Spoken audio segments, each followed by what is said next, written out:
Libro de Juan, capítulo 12, versículo del 9 al 11. Dice así la palabra del Señor. Gran multitud de los judíos supieron entonces que Él estaba allí. Y vinieron no solamente por causa de Jesús, sino también para ver a Lázaro, a quien había resucitado de los muertos.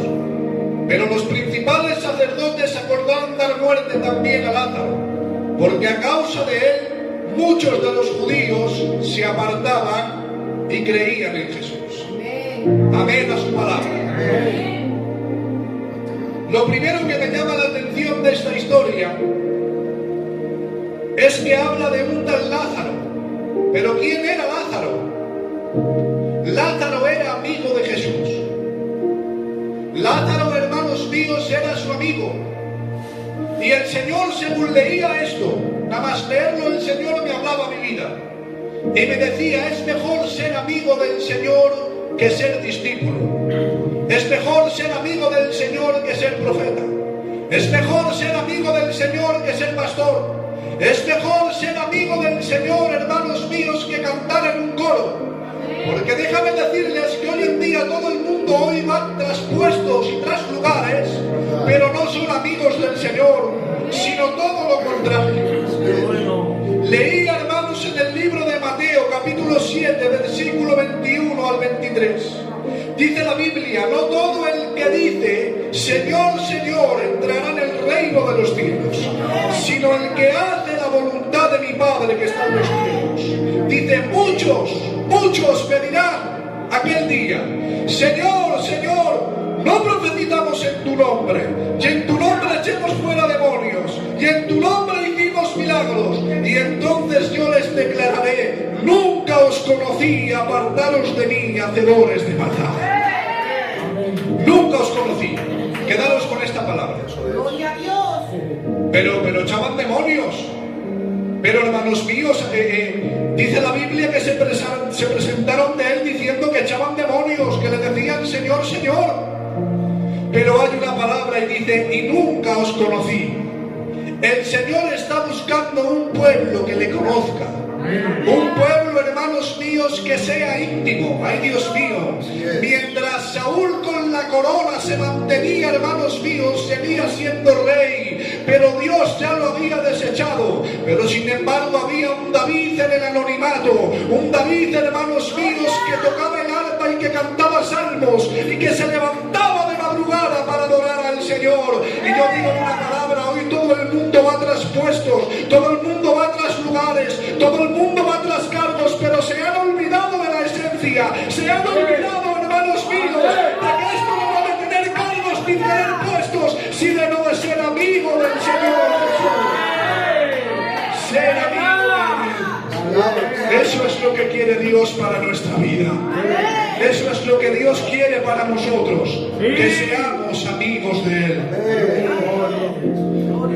Fíjense qué nivel tenía, echaban fuera demonios, tremendo. Le decían, Señor, Señor, ay Dios mío, pero les dijo el Señor, apartados de mí, porque yo nunca os conocí. Y Lázaro, hermanos, era amigo del Señor. Lázaro era su amigo. Y dice la palabra del Señor que Jesús, cuando hacía algún milagro, cuando Jesús, hermanos míos, había hecho un milagro, dice la palabra, hermanos, que Jesús se iba a la casa de Lázaro. Es decir, Jesús se sentía a gusto en la casa de Lázaro. Y el Señor me ministraba y me decía, ha llegado la hora de que el Señor se sienta a gusto en esta casa. Porque por desgracia, el Señor no se sienta a gusto en todas las casas. Por desgracia, hermanos míos, hay casas que le adoran al Señor. Hay iglesias, hermanos míos, que le dicen Señor, Señor, pero el Señor no se siente a gusto en ellas. Pero tengo que decir una palabra. En esta iglesia el Señor se siente como en casa. En esta iglesia el Señor se siente a gusto. Y esto, hermanos míos, es porque venimos a adorar al Señor. Esto es porque hay una reverencia y porque hay una intimidad con el Señor. Y me llamaba la atención, hermanos míos, cuando dice la palabra del Señor que no solamente hicieron complot contra Cristo, sino también contra Lázaro. Contra Cristo, hermanos míos, entiendo que hagan complot. Pero contra Lázaro, Cristo, hermanos míos, quizás no lo entendían los fariseos. A Cristo no lo entendían, hermanos, y se rebelaban contra él, pero contra Lázaro. Y el Señor me dijo, literal, el Señor me dijo, hermanos, de esta manera: todos los que son amigos de Jesús, los religiosos hacen complot contra ellos.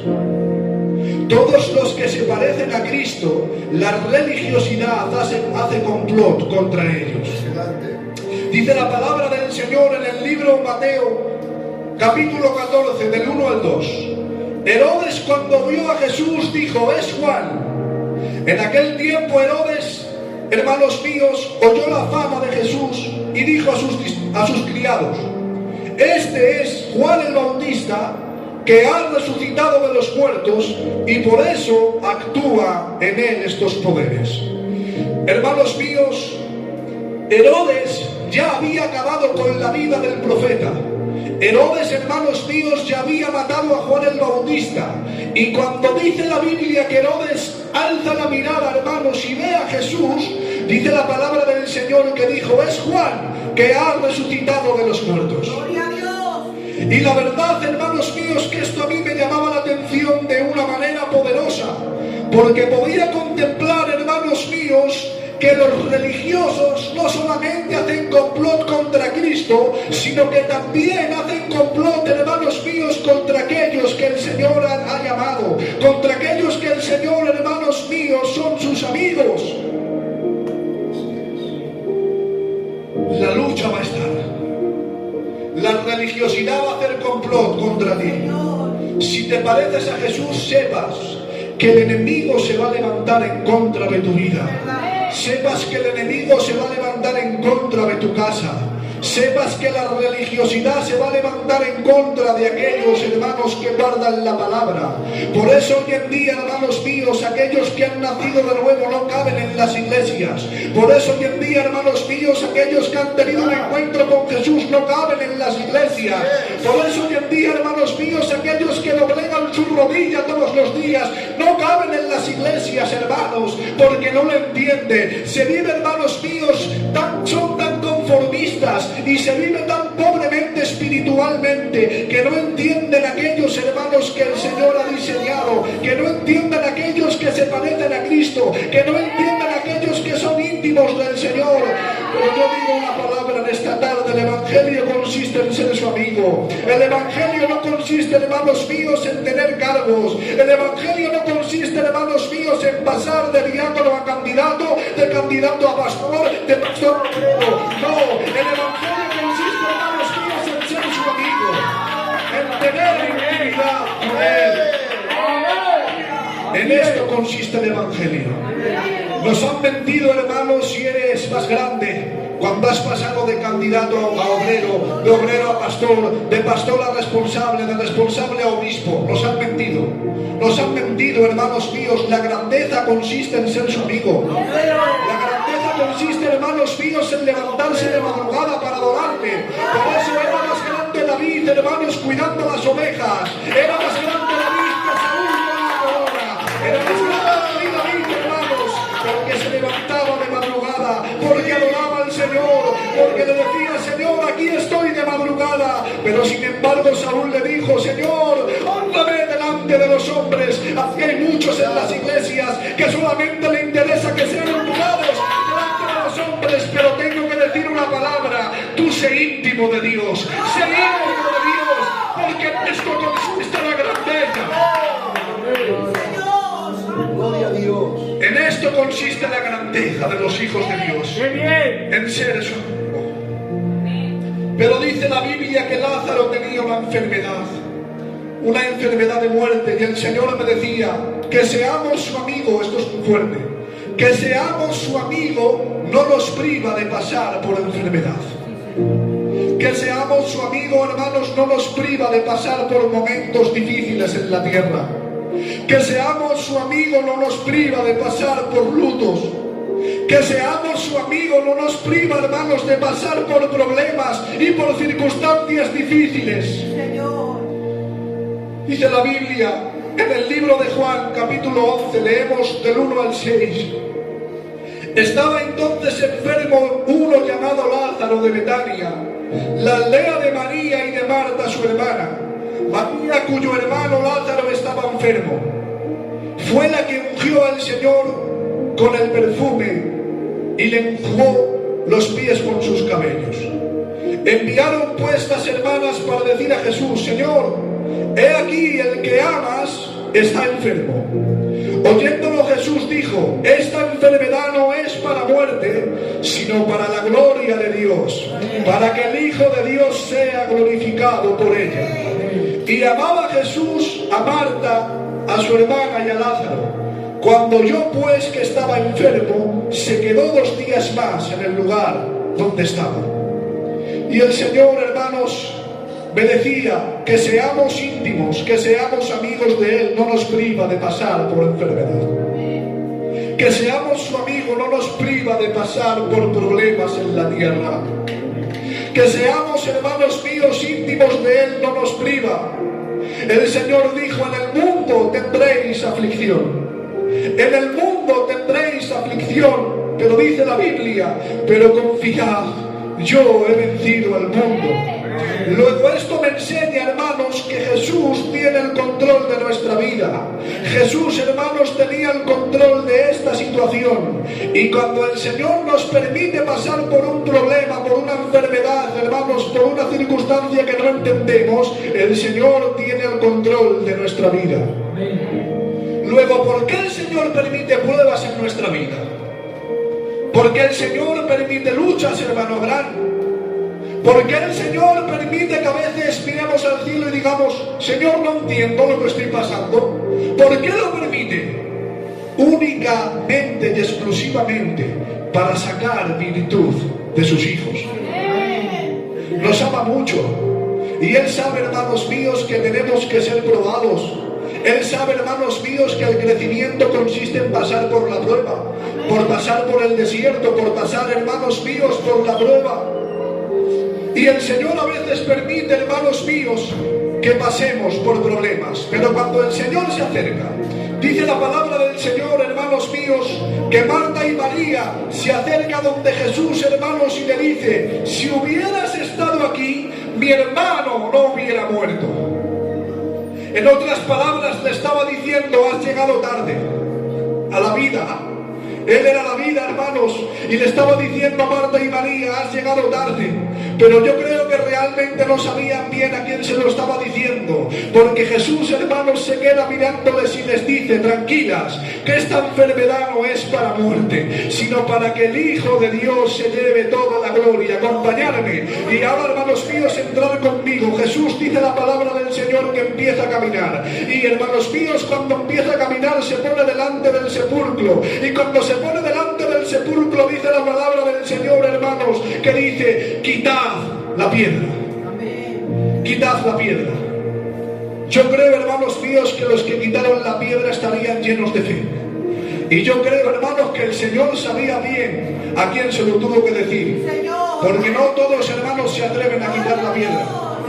No todos se atreven, hermanos míos, a quitar la piedra, pero los que se atreven son, hermanos míos, los que han confiado en el Señor. Bueno, y cuando quitan la piedra, ¿qué pasa, Fofo? Muy sencillo, que el Señor, hermanos, con una mano levantada, me imagino que diría: Lázaro, sal fuera. Y dice la palabra del Señor, y en el mismo instante Lázaro salió del sepulcro. En el mismo instante, hermanos míos, cuando ya no había esperanza, cuando ya no había solución, cuando ya, hermanos míos, estaban llorando por la pérdida, cuando ya, hermanos míos, la esperanza se había acabado, cuando ya, hermanos míos, todo estaba roto y ya nadie confiaba en nadie, dice la Biblia que el Señor aparece, y cuando Él aparece trae esperanza. Cuando Él aparece, hermanos míos, todo cambia. No que toda la lógica humana, no, hermanos míos, con todo lo que dicta la ciencia, porque Él es Dios. Y ante Él, hermanos míos, no hay nada ni nadie que le haga frente. Y yo le dije: Señor, es cierto que has resucitado a Lázaro, es cierto, Señor, que han visto que has resucitado a tu amigo, pero ¿por qué le has permitido pasar por esa circunstancia? ¿Por qué le has permitido pasar por esa situación? ¿Por qué le has permitido, Señor, llorar a la familia, incluso a él haber fallecido. ¿Por qué lo has permitido? Y el Señor me dijo, para sacar virtud y para que todos vean que mi grandeza está por encima de todo. Para que todos los que estaban en ese lugar vean que yo soy la resurrección y la vida y que nadie va al Padre si no es por mí. Luego, si el Señor permite un dolor, si el Señor permite una circunstancia adversa, si el Señor permite un problema o una enfermedad, hermanos, es para sacar virtud. A veces el Señor nos mete en el horno de la prueba. A veces el Señor nos hace que pasemos por el desierto. Pero ¿saben ustedes? Contra mayor sea el siervo, mayor será el trato de Dios en él. Contra mayor es el siervo, mayor será el trato de Dios. Por eso, hermanos míos, a veces no entendemos lo que estamos pasando. A veces no entendemos la situación, hermanos. Pero si el Señor ha permitido una guerra, una lucha, una enfermedad, un problema, hermanos míos, es porque Él confía en ti y porque quiere que crezcas. Luego yo le dije, Señor, muéstrame, Señor, muéstrame si es posible a quién has engrandecido, Señor. Muéstrame, Señor, si es posible, si tú has engrandecido a alguien por tu prueba. Muéstrame, Señor, muéstramelo. Y el Señor me hizo ir al libro de Génesis, hermanos míos, capítulo 22, donde dice la palabra del Señor. Aconteció después de estas cosas que probó Dios a Abraham y le dijo, Abraham, y él respondió, heme aquí. Y dijo, toma ahora tu hijo, tu único hijo Isaac, a quien amas, y vete a tierra de Moriah y ofrécelo allí en holocausto sobre uno de los montes que yo te diré. Luego el Señor me dijo, si el Señor permitió en Abraham esa prueba, fue porque ya sabía, hermanos míos, de antemano que Abraham iba a levantar el cuchillo y que iba a obedecer al Señor. Y el Señor, hermanos míos, me dijo, pero tengo más para decirte. Y le dije, Señor, dime. Y me llevó a Job, hermanos míos. ¿Qué no le aconteció a Job, hermanos? Cuando dice la palabra del Señor que sus 10 hijos, hermanos, el ganado, la hacienda, la casa, hermanos míos, su mujer en contra de él, con una sarna maligna, hermanos míos, desde la cabeza hasta los pies, que tenía que decir el justo de día espero que llegue la noche, y como es de noche espero que llegue el día. Y el Señor, hermanos, me dijo, ¿sabes por qué permití la prueba en Job? Porque ya sabía que él iba a acabar postrado y adorando mi santo nombre. Y yo le dije, Señor, dime más. Y me dijo, vete donde José. Y me recordaba el Señor cuando fue vendido por sus hermanos. Me recordaba el Señor, hermanos míos, cuando lo llevaron a una tierra extraña, olvidado, en una tierra extranjera, hermanos míos. Pero ay, Dios mío, el Señor ya había visto de antemano, ya lo había visto, hermanos míos, que el Señor lo iba a engrandecer y que cuando pasaría el tiempo le iba a llenar los graneros de trigo a sus hermanos. Y yo le dije, Señor, ¿por qué permites una prueba tan grande en Daniel? Y él me dijo, para que viera la iglesia de la vid verdadera, que a pesar de estar en una Babilonia llena de pecado, llena de idolatría, se puede vivir en integridad. Y me dijo el Señor, pero tengo más. Y le dije, Señor, dime. Y me dijo, ¿recuerdas a Abraham, Mesach y Abednego en el horno de fuego? Y yo le dije, Señor, ¿por qué permitiste que ellos entren en el horno? Y me dijo, para que vieran las personas, para que viera el mundo, que a pesar, hermanos míos, ay Dios mío, de que no se han doblegado ante la estatua, que a pesar de que han entrado al lago, hermanos míos, al horno de fuego, yo iba a estar con ellos en el horno de fuego. Y me decía el Señor, entrarás en la prueba, entrarás en la enfermedad, pero ay, todo es por un motivo. ¿Saben cuál es el motivo? Engrandecer tu ministerio, engrandecer tu casa, engrandecer tu familia, engrandecer tu matrimonio. Si el Señor ha permitido una prueba en ti, tranquilo, que saldrás. Solamente es para engrandecerte. Y dice el libro de Segunda de Éxodo, dice, y cuanto más los oprimían, más se multiplicaban.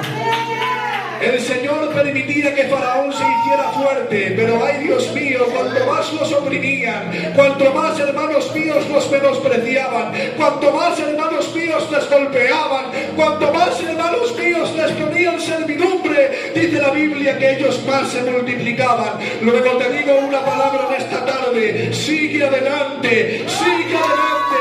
Si el Señor permite una prueba en tu vida, es para engrandecer tu vida. Es para engrandecer tu vida.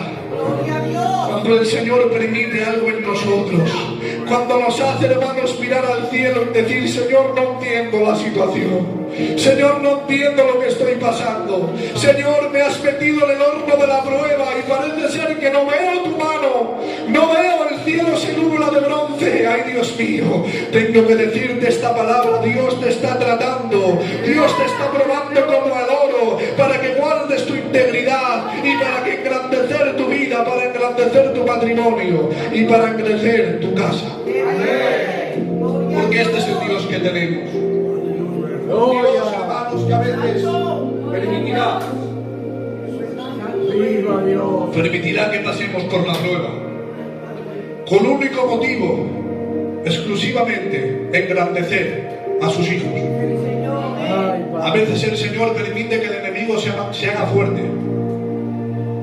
para engrandecer tu vida. A veces el Señor permite, hermanos míos, que Faraón se haga grande, para que Faraón viera que Dios estaba con su pueblo. A veces el Señor permite, hermanos míos, le dijo, me viene, hermanos míos, le dijo al enemigo, cuando en el libro de Job le dijo: toca todo lo que tiene, pero persevera su vida. En otras palabras, el Señor permitió al enemigo que se hiciera fuerte en la vida de Job, cuando, hermanos míos, el Señor ya sabía anticipadamente que a pesar de todo lo que le aconteció Job, hermanos míos, iba a acabar postrado y de rodillas. Por eso, cuando el Señor, hermanos, viene con una prueba o con una enfermedad o con un problema a tu vida, que sepas, hermanos, que es porque Él ya ha visto el futuro y sabe que en medio de la prueba, esto es tremendo, esto es glorioso, hermanos, sabe que en medio de la prueba, sabe que en medio de la enfermedad, sabe que en medio de la lucha, sabe que en medio de la circunstancia, sabe que en medio de los lutos vas a acabar adorando y glorificando el nombre del Señor. Y esto es lo que el enemigo no lo entiende. Por eso le dijo, hermanos míos, en el libro de Job le dijo: quítale todo lo que tiene, ay Dios mío. Y dice la Biblia, hermanos míos, que el enemigo se queda mirando al Señor y le dice: claro, lo has bendecido, lo has vallado, todo lo que toca prospera, pero quítale todo lo que tiene, pero verás cómo lo afirma en tu propia presencia. En otras palabras, hermanos míos, le estaba diciendo: como lo has bendecido y como no le acontece nada, entonces así te adora cualquiera, pero métele en el horno de la prueba, mételo en la circunstancia, mételo, envíale un problema, una enfermedad, a ver si adora. Pero te digo esta palabra en esta tarde: no pierdas tu integridad por nada ni por nadie, no pierdas lo que Dios te ha dado, guarda tu salvación con temor y temblor, porque Dios viene pronto, el Señor viene pronto a por una iglesia sin mancha, sin arruga, que no se entrega ante el pecado. Si el Señor te ha traído hasta aquí, decía yo hace tiempo, es porque ha permitido montarte al arca. Si el Señor te ha traído a esta iglesia, es porque ha permitido montarte al arca. Luego ayer decían los hermanos, que se tiró Noé 120 años construyendo el arca. Y yo me imagino, hermanos míos, a la gente diciéndole: está loco, si nunca ha llovido, ¿a qué va a llover? Y yo me imagino, hermanos, diciéndole a las personas y burlándose de él. Pero dice la Biblia, hermanos, que Noé, hermanos, oídos sordos, no le hacía caso, y él empezaba, hermanos míos, a hacer el arca, y él empezaba a hacer el arca, pero ay, cuanto menos se lo esperaban. ¿Saben qué fue lo que aconteció? Que dice la palabra del Señor que empezó a caer una gota, dos gotas, que las cataratas del cielo se abrieron, y dice la palabra del Señor que todo el mundo quería montarse al arca. Noé, ábrenos la puerta que perecemos, ábrenos la puerta que queremos entrar al arca. Pero la puerta del arca ya la había cerrado Dios a cal y canto. En otras palabras, si el Señor te ha traído a este lugar, si el Señor ha permitido que estés aquí, es porque te ha permitido montarte al arca. Sigue adelante, sigue adelante, sigue adelante. No pierdas tu salvación. Retén lo que tienes, porque el que ha de venir vendrá vendrá en breve. Él viene en breve, hermanos míos. Él viene en breve. Así que retén lo que tienes y guarda tu salvación. No pierdas lo que Dios te ha dado. Mantén tu integridad. El enemigo intentará quitarte tu ministerio, quitarte la vida, quitarte lo que Dios te ha dado, quitar lo que Dios ha depositado en ti. No hay, Dios mío, mantente firme en el llamado que Dios te ha puesto. Mantente firme en el llamado que Dios ha puesto en ti. Aunque el enemigo rabie, aunque el enemigo, hermanos míos, se estire de los pelos, aquí vendremos a adorar, a glorificar y a ensalzar el nombre de nuestro Dios. Simplemente un minuto, hermanos. ¿Qué les parece si agachamos nuestras cabezas? Ay, Padre.